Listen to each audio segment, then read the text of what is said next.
Hey guys. So today we're going to be talking about integrating outside material. We've talked a little bit about paraphrasing and well about plagiarism and about kind of the ratio that you need to have between quoting versus paraphrasing. Um, and some reasons why you would quote or need to quote and the times when you need to be paraphrasing material. And some problems people run into with like paraphrasing and working with sources and things like that in terms of plagiarism. That was the previous presentation, and now we're kind of picking up and picking back off of that, picking back off of that, and kind of thinking about once you are thinking about putting quotes and paraphrases and you have a handle on that into your paper, how to put them in clearly with enough like context to build your credibility, to build clarity, and to fulfill some of those requirements and expectations for academic writing in terms of explaining and analyzing and commenting on your sources. So we're going to start with our first thing, which is kind of going over the frame that you need to have.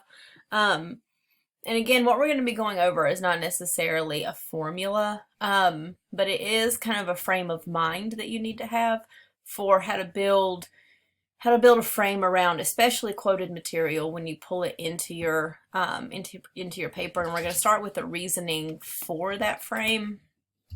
The main thing that this helps with is not having dangling or hit and run quotes. Which are things like when quotes just sort of happen in the paper. That there's nothing that you've said to set it up before it, nothing after it. The quote is just there. And you may have heard like not to start or end a paragraph with a quote. That's not necessarily something you can't do, but it does, if you're not practiced with this, then it does increase the chances that you're going to have a dangling or a hit and run quote. And it's just sort of that point where readers are confused because they don't know why this is someone else speaking in your paper and we don't know why or where it's coming from. And it's very disruptive to the flow of ideas, and it's a little bit confusing. It's sort of like if I were, in front of the class giving a presentation about integrating outside material and I had someone from the Writing Center come in, but I didn't tell you that they were coming. They just sort of walked into class and started talking. You would be super confused. You would be like leaning over to people, whispering probably like, why are we doing this? Who is this person? Where are they from? Is there going to be a quiz? Is she sending us to the Writing Center? What is happening? All of those questions, valid and pertaining to context I should have given you before I had this person come in and start speaking. And then assuming she just left the room and I just picked up where I left off and didn't say anything about her quick like talk or presentation.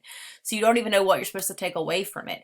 So assuming that like you're reading and communicating with this text that you're writing, it follows kind of the same kind of rule. Like when you have other people just jumping in and diving in your paper and speaking and we don't know where it's coming from, it creates that same effect.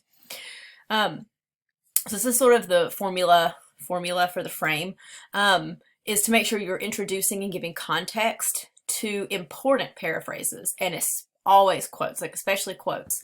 The only time you might not need much of a frame for a quote is if again you're re-quoting from the same source again. You might not necessarily need to give as much context for it if we already know the source. But the first time you quote from any source in a paper, you should always provide or using a source for evidence or using it as something important. You should always introduce it the first time. And again, from there, you can kind of give us a little bit less because assuming that we've already been introduced to this source, so we already kind of know. But again, like introducing, giving context for the quote, including the quote, and then explaining the quote. Explaining the quote is what's really hard. That's where you have to tell us what we're supposed to take away from it, how it proves the point, provide commentary on it, explain to us what it means and what it shows. And a lot of times we leave this part out, and we'll get into more of that later, but introducing it, giving context, giving the actual quote, and then explaining it. And again, it's not necessarily a formula that you have to do it in this order. It can be, once you get good at it, you can kind of play around with it. Sometimes we explain things before we quote it. But it does kind of create a habit of mind of knowing like these are things you should be including with quoted material. I'm going to start with kind of breaking down the introducing part of the formula. So we're gonna go with me on this. I used to use the metaphor that being a good host with your paper was like hosting a party. So writing a paper does not feel like a party. We're gonna go with event because it's a little bit more vague. So when you're introducing material, you need to be a good host. When you are writing a paper, you are essentially hosting an event. Writing is social. There are readers involved. There are sources involved. This is a social event. It's your responsibility to make sure that everything is clear, that everybody knows everybody. Just like you would at an event, you would be in charge. You're the star, but you're also in charge of making sure everybody knows why everybody is here.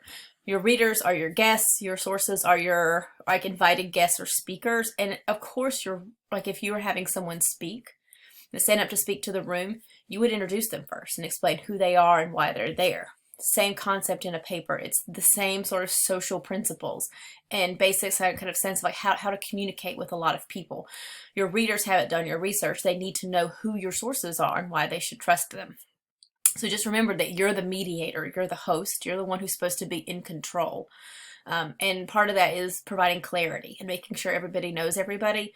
And to make sure that you're being a good host, that you're being fair to everybody. So if you had speakers at your event that you didn't necessarily agree with, you would still introduce them fairly and courteously. And so being careful of your tone, and because you want to appear fair-minded and responsible. And you want to invite curiosity, but not confusion. So you want people to maybe want to know more about things and want to explore them on their own, but you don't want them to have to leave your paper because they're confused about something. So if you're quoting from this documentary and you didn't introduce it and tell us anything about what the documentary was about, your reader might have to go and Google that documentary to read a summary of it because you didn't provide one. That would be them leaving out of confusion, not curiosity. So you want to make sure that you're providing enough that even if your readers haven't read these sources, even if they don't leave your paper, you're giving them enough context to follow what you're talking about. So some things you might include are where the material is from. So again, these are things you've prepared for because you're going to be using hopefully some things from your annotated bibliography, and you have information about those sources and authors pre-prepared. So author and publisher background, if it's relevant, if there's expertise, especially including expertise if you're using them as evidence or as an expert. General context or purpose, you might have to provide a statement about the author's perspective, overall perspective on a topic if you're using them to back you up on something. You might also maybe need to provide a summary of something, like a summary of a documentary or a quick summary of a book, something short. Specific context might be, if you're talking about a study, you would hopefully provide the conditions for that study because we're going to want some details for where those numbers and where that information came from. And also it might also be pulling from or explaining where, possibly if you're using a documentary and you've given a general summary, it might also be a setup for where in that documentary you're pulling information from. So, in this part of the documentary where they're interviewing so-and-so, and kind of giving us some more details. So those things might all be helping to provide some context for things. The next part is explaining the outside material. And again, this is the part that kind of gets left out. And it's the part where you're making sure the reader is understanding the information the same way you are. We said part of it being an academic argument, being fair, is not that you're trying to win at all costs or convince your reader at all costs, but that you're trying to get them to see why you interpret the information the way that you do, why you interpret the research that you've done the way that you do. So to create understanding for how you're seeing the research with your reader. And that's a great step in communicating clearly. And it is a way of using persuasion. It's not persuasion just getting people to change their minds about something, but to see how you see things and to understand where you're coming from. And it's a kind of argument, or the way you want to be approaching this argument. And part of that is making sure that you've explained why you're taking what you're taking from the data you have. And just kind of keeping in mind that this is where you connect the dots. So you have a point for this section and you have this piece of information. You need to explain how this data, this statistic, this quote from this expert helps support this point. readers are going to read things from our own experiences. Again, you've watched the news. You know that two different news sources from two different political slants can use the exact same recording, the exact same statistic, and interpret it wildly differently. Same thing. Just because we see the same numbers and your readers are looking at the same graph you are, doesn't mean that they're noticing what you want them to notice. Or that they even understand how to read it. They're going to bring their own experiences, values, and knowledge. They're going to read differently. They might not infer the same things that you do. So you want to be really careful about making sure you're explaining your data well and from your perspective. I don't know if you've ever done creative writing classes before, but one of the concepts that they teach is to show, not to tell. So for example, to not write like she cried, but to say tears streamed down her cheeks because you have now shown the reader and helped them visualize what you've said. You didn't have to tell it. Academic writing is a little bit trickier because we want you to show and tell. We want you to show us the quote, show us the image, show us the graph, show us the data, and then tell us about it. That's what the explanation part is. It's where you have shown us the thing, but now you're going to talk about it and tell us what you want to take away from it. You're telling us how you're reading it and interpreting it. You're telling us what you want us to see or realize or get from it. And it's also when I said, like, don't let your sources like talk for you. You should be able to pull out your quotes and pull out your data and it still makes sense. And if you are doing that, if you have context for this quote and you have explanation for it, we can still follow it. That's how it's done.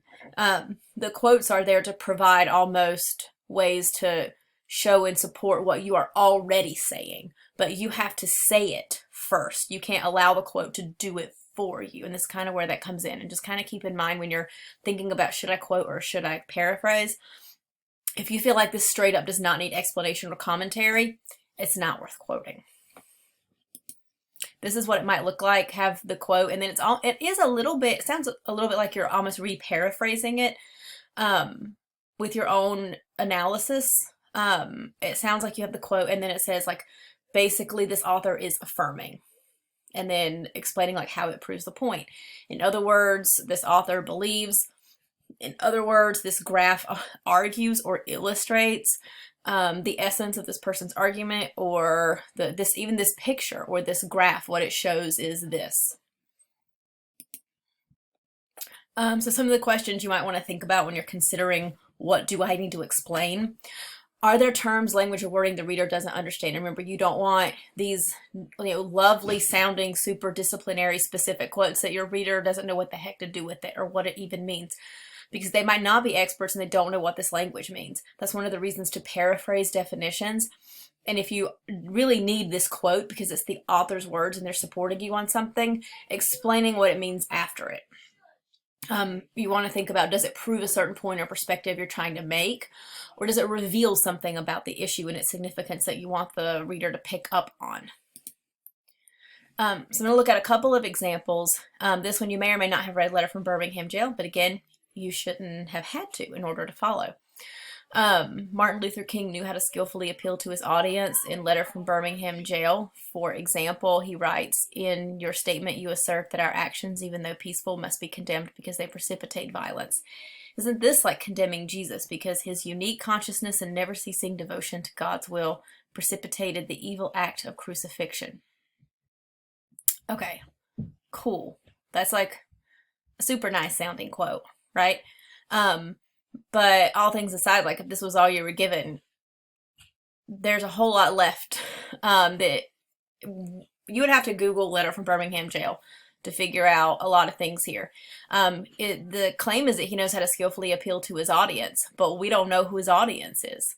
That he kind of left that out of the context. And then we have this quote that's supposed to show how he skillfully appeals to his audience, but there's no telling. Like they did not tell or explain how. Like there's no connecting of the dots. It's just sort of like, here's the claim, drop in quote, and move on. And there's nothing we can really do with this. So the two main things jumping out here are that we don't know who the audience is and there's no explanation.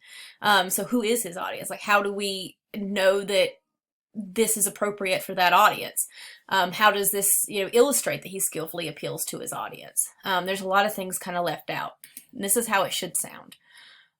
We have the same opening sentence, and then in addition, he understood that his audience, so we're here, he understood that his audience, a clergyman whose life's purpose was to serve God, would understand and relate to religious references. So we know why he's making a religious reference, because he's speaking to clergymen. So that makes a lot more sense. For example, at one point, King uses a particular religious reference to counter the clergyman's claim that the actions of King and his followers, while nonviolent, must be denounced because they eventually incite violence in others. Notice the quote got a lot smaller. They just quoted exactly what they needed to make the point. So the question that they're really wanting to talk about, and everything else they turned into kind of paraphrasing it to help create some context and to make it a little bit easier to follow. And then the last point, King's audience will likely understand and relate to this analogy, rendering King's argument more credible to his readers. So they have the claim here, they have enough context and a selective enough quote and enough explanation that even if you hadn't read Letter from Birmingham Jail, you could follow what was happening here. I'm going to do the same thing here with one more example. Susan Bordeaux writes about women and dieting. Fiji is just one example. Until television was introduced in 1995, the islands had no reported cases of eating disorders. In 1998, in 1998, 3 years after programs from the United States and Britain began broadcasting there, 62% of girls surveyed reported dieting. Okay, so there's a lot of things wrong here. There's a lot of things missing. It actually just says she writes about women and dieting. Bam. Drop-in quote. That's basically a dangling quote. There's nothing here to really, there's not even a claim for this to support. We don't know who Susan Bordeaux is. What is her expertise? Why are we even listening to this person? She writes about women and dieting. What does she write about women and dieting? What is her opinion? What is her stake? Like, what point is she actually trying to prove? Why are we talking about Fiji in the first place? It doesn't actually say, like, I mean, aside from it being a vacation spot, I don't know why we're talking about this right now. It doesn't seem to have any specific relevance. And again, I mean, it just sort of drops off at the end. I mean, there's nothing here that shows they're actually using this quote for anything. They're not talking about or explaining anything. It's just a drop and run kind of situation here. So here's what it should sound. Or what it should sound like. The feminist philosopher, Susan Bordeaux, so now we know she's a philosopher, deplores the hold that the Western obsession with dieting has on women. So we know what her opinion is. Her basic argument is that increasing numbers of women across the globe are being led to see themselves as fat and in need of a diet. So we know kind of her general opinion, what the point is, we know what her stake is. Citing the island of Fiji as case in point, Bordeaux notes that, and then gives the information. Bordeaux's point. So this is how the explanation begins. Again, you can kind of see that kind of indicator or signal. Bordeaux's point is that the West's obsession with dieting is spreading even to remote places across the globe. Now we know why Fiji, right? Remote places across the globe. It's a Western obsession, and it's spreading to even remote places. Duh. Now it makes sense, right? Ultimately, Bordeaux complains the culture of dieting will find you regardless of where you live. Dun, dun, dun. So again, there's context here. We know what we know who she is a little bit, what her opinion is, what her point is. We know why we're talking about and pulling from this piece of information. We have explanation for what we're supposed to take away from it. This is how it's done. It's super easy to do that and to like look at the before and after and be like, oh, of course, right? That's exactly what you add. It's super hard to actually translate that into your own writing when you're practicing it because, writing is very much like you have a 20-piece puzzle, but like I just gave you like 5 pieces and you have to figure out and create all the other pieces and put everything together yourself. And, it sucks. And it's really hard. It's really nice to have writing done and be super proud of it. And when it comes to working with sources, the process is a lot more complicated than that. So we're going to work with this scenario, and you're going to do this in your notebook. You're writing a paper for class claiming that students and faculty on campus should get a flu shot. Below is a direct quote from one of Miss Akers' students from an interview that you conducted. So we have lots of context here that might be helpful. During the interview, the student also reveals that she believes everyone should get a flu shot. So we know the context for what you're doing. You know what point you're supposed to be making. You have some original information that I'm going to share in a second. A quote from a student. You know who the student is. You know what her opinion is.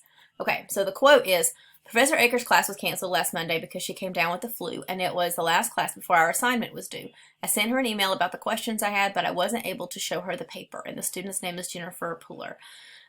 So you have this quote that you got from this interview. You're going to pull out and use this quote from her as evidence to argue or make a point that people on campus should be required or should be encouraged to get a flu shot, whatever take you want to put on it, or spin you want to put on it.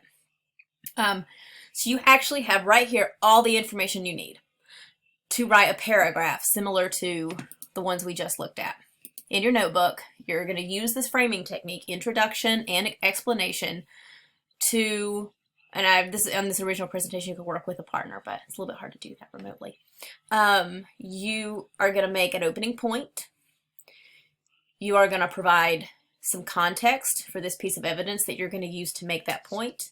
You can just put the ellipses down where the quote is supposed to be. You don't have to copy down the whole quote if you don't want to into your notebook. And then you're going to explain it. And I'm going to take about 5 minutes to do this. Write a good solid paragraph. Opening point that people should get a flu shot. Some context that you think will be helpful for the reader for this quote you're going to provide them. And then some explanation for that quote to explain how does this student's experience prove that people on all of campus should be encouraged to get a flu shot. And then I think you'll kind of get a sense of how to practice this and how to think about it, and also see how tricky it can be.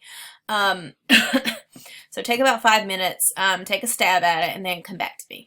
Okay, so hopefully you have a little bit of a practice, and I'm going to look at an example with you really quick. This is a long example, and I think I didn't quite edit the quote exactly the same way. I've got Tuesday here instead of Monday, but whatever. So I want you to see, like, not whether yours is written in the same tone, because yours can be written a lot of different ways. I just want you to see that you've consider whether or not you've covered, and maybe make some notes on your own kind of practice about things that might have been that you might have forgotten or left out or are thinking about now. So during my research, I came to believe that flu shots are necessary during the flu season for everyone on campus. When I interviewed a UNCC student, Jennifer Pooler, so explaining like who the interviewee was and who she is, she explained that she believes everyone on campus should get a flu shot. So that's a general takeaway of her opinion, and that's really important to know that that was her stake. She told me about her teacher, Miss Aker, having to cancel class because she came down with the flu. In my interview with her, Pooler stated, so there's some setup for this, there's the quote, what this shows. So getting into the explanation with that kind of like signal. What this shows is that Pooler would have had access to more efficient and effective help had the instructor taken more precautionary health measures. So this is her instance, and then I'm going to try to connect it back to the bigger issue. Furthermore, this is probably not the only instance of classes being canceled or students missing class because of the flu. This helps to demonstrate that classes would flow more smoothly and time could be saved for both students and professors if they were not affected by the flu. In the end, the result would very likely be better education and student satisfaction.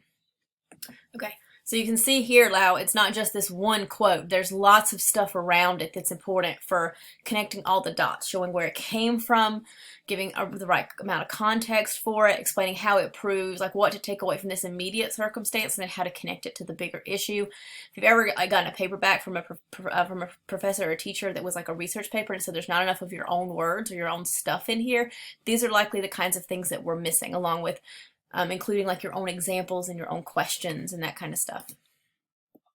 And using primary sources. This is an example with a partial quote. So all the same stuff, except I just want to show like sometimes you can just quote like a little bit. Like you might could take a whole paragraph from this source and quote one line of it and paraphrase the rest. And as long as we know like where it starts and stops, like I still know all of this is paraphrased.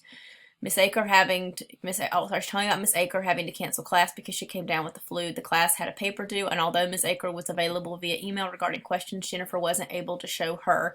And I added in brackets, you can do that, I'll explain in a second, the paper like she planned. You can add in brackets, and I know some of you know how to do this already because I've seen it in your work.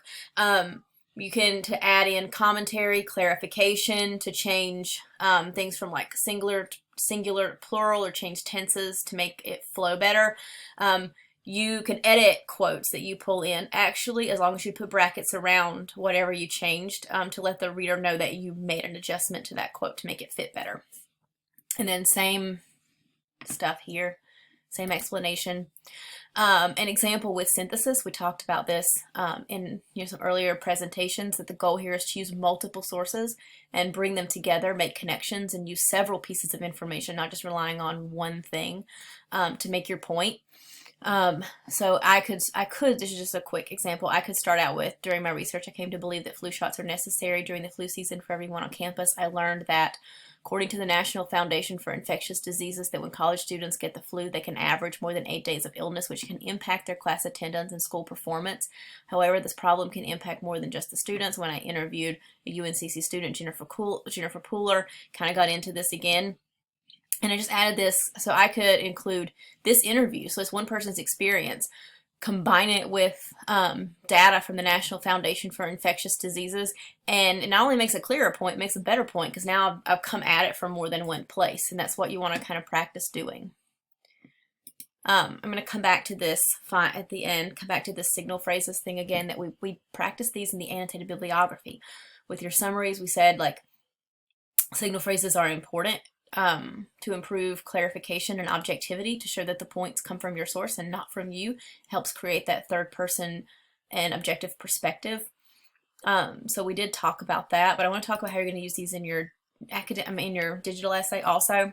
So just a quick review. Signal phrases, again, are author signals, and in-text citations together help create those fences. It shows where it starts and where it stops. Super important if you have like multiple sentences that are paraphrased, because we don't know where it stops. It's not enough, if you're paraphrasing material, just to dump in-text citations at the end of huge chunks of material or huge chunks of paragraphs, because what that leads me to believe, and other readers, is that everything from one in-text citation to the next is paraphrased, which sends a signal that you didn't write any of the paper. There's no original material here. So it's really important to know where it starts and where it stops, to see what round it is from you. And again, it helps make those distinctions between the writer and the source that we talked about with the digital essay, to know, like, this was not my point, this is from the author, or an outside perspective. It clearly shows like where you are using sources, and that's part of being a responsible writer and researcher in the academic community, is to be very clear about where your information is coming from, and when you are using sources to help build that data and that information. Another point should be used to introduce direct quotes and paraphrase material. Again, sometimes we are practiced at using them for one or the other. A lot of people use a signal phrase at the beginning of a quote to set it up. Not always for paraphrase material, so just kind of keep in mind how important it is to to introduce those paraphrases and quotes both. And again, it attributes those opinions to the appropriate party. We used it in the digital essay, again, to create objectivity and writerly distance. And I want to come to this point. These really help in arguments, because it helps reduce the chance that the reader is going to misconstrue your analysis of sources with bias. So making sure that you're attributing opinions, that are from the source to the source. And it kind of helps create that clarity. If they can't see the source clearly, it's hard to tell if you're using credible information or not. So if you're talking about things that are claims that you pulled from a source, but we can't see that source, then it looks like you're throwing in biased information from your own head, and that you're not connecting your thoughts to data. And that's really how you create a fair-minded academic argument, is not to throw out claims or opinions or interpretation or anything that could be, that could be seen as subjective, without connecting it to your research, without connecting it back to data and to something that you found when you were researching. And if you were looking at something less, more informal, like a blog, this is how it would look. Again, I think I showed this example before. When I first read this article, by so-and-so, a reporter from on Student Debt at CNN. This article, she emphasized this. Throughout her article, she did this article stated. So just making it really clear that these things are coming from the source. If you're looking at like an academic text, like a scholarly text, they do this too. They begin their points, equally, we're going to say I don't want to mispronounce that. Ms. Rossler argues that, and then includes a quote. In addition, they move on from there. I know where it starts. I know where it stops. As Rayab argues, so they're synthesizing, pulling from multiple sources. Privacy represents sorry, I've got something on my screen over this. A constitutive public good, societal good, understood. And I don't want to, not necessarily the content of this is important, but that you can see how it looks. Equally, this person argues, as this person argues. So we have, a place where we know where something starts, and this is a paraphrase. We know where it stops. We know this part, this next thing the assumption is this paraphrase here also comes from this source. It lets them know that on page 22 and page 23, stuff came from here. We can see that happening. This is a sample that I think we've looked at before. Ooh, this is off a little bit. Let me just fix it out.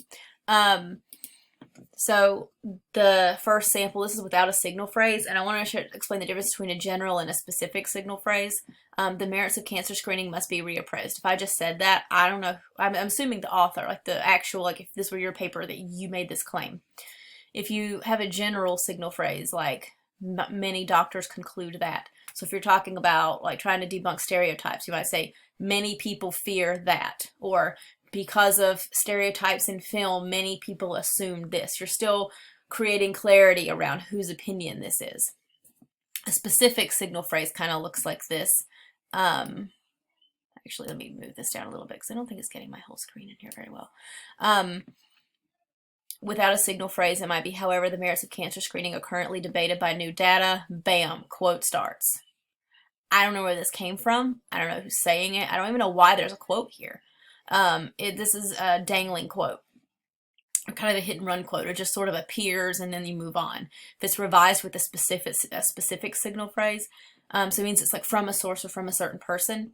However, the merits of cancer screening are currently debated by new data. According to Dr. Dan Boyd, the director of cancer research at the Charlotte Clinic, who just produced one of the new studies on cancer screening, suddenly it makes sense. Like, I know where this is from, who said it, I know why you're talking, speaking from this person or allowing them to speak in your paper, and it just makes things a lot clearer. Final takeaway points before we do the reflection. I'm going to move my face down here a little bit. There we go. When you're clarifying and when you're integrating sources and you're trying to make it clear, it's about your credibility as the writer, as the researcher. And I want to make this clear. If you look at scholarly articles, you might be looking at them and thinking, they don't do much introducing sources. And you're right, they don't. They don't do very much of providing lots of context for sources and things like that. Here's why. Different writing situations. They are experts writing for experts. There's an assumed credibility on the writer's part, especially the peer review process helps with this. There's an assumed knowledge already and expertise on the audience's part. They're part of the same academic community. They have the same expertise. The audience has probably already read all of these sources, and there's assumed credibility on the part of the sources because they've been through the peer review process, so there's not that much of a need for that. Now, all writing situations work that way. And I make that point because I want to clarify that you are not necessarily in that position. You're not writing a scholarly article for other articles, and you might not necessarily be an expert. One of the ways that we build, like if you're a novice in this area, one of the ways that we build our own credibility is by finding experts to back us up. Therefore, you do have something to prove to your audience because of the style that you're writing in, the genre you're writing in, the placement of it. It's a digital text, not a scholarly article. So you do have something to prove, and there might be an assumed lack of knowledge on the reader's perspective or on the reader's side where you do need to build up and explain some of this stuff for clarity's sake. So just kind of keep that in mind, that difference in those two writing situations. Your clear and effective use of sources, the degree to which you're fair with other perspectives, your ability to have an unbiased tone and wording when you're talking about other perspectives and sources are part of building your credibility. Okay. And being part of that is being trustworthy and fair-minded and all of that. So we're going to do a quick reflection. Take a few minutes to review the draft that you have. I asked you to add some text today to your document and to be working with some sources. I want you to consider at least 3 of these that are relevant to you. Where are you with adding sources into your essay? How many have you added? What kinds of like sources or sections have you started with? That kind of thing. Does it look like you're using more like primarily, like what's dominant right now in your essay? Is it secondary sources, primary, tertiary? What's your ratio for paraphrasing and quoting? I should probably address this one, especially if you've started quoting and things like that. Are there places where you can tell you need to make revisions? Places where you're maybe quoting unnecessarily or have long quotes that you can trim down, stuff that, could be paraphrased. Maybe there are places you can tell you need to quote, like you've pulled from a study or an expert and you need to quote something to avoid that kind of hearsay, I guess, where you're saying, I swear this expert backs me up, but we can't see their words. Are you struggling at all with making it clear where you're using sources? What kinds of problems are you having with signal phrases, citations? Paraphrasing is really hard. And if you're struggling with that, I understand. It's really, especially because a lot of times when you're paraphrasing, it's because you know a lot in that section. So it is really hard to figure out, like, okay, where does the line draw? Like, where do I draw a line from what's in my head versus where I need to indicate it from a source? And that can be really tricky. And then what other questions do you have? If you have any, again, if you have questions, please, I'm encouraging everyone to post in the coffee shop so everybody can see the responses to some of those questions. If you feel comfortable with that, please do that. Otherwise, I will see you in the next presentation. Bye.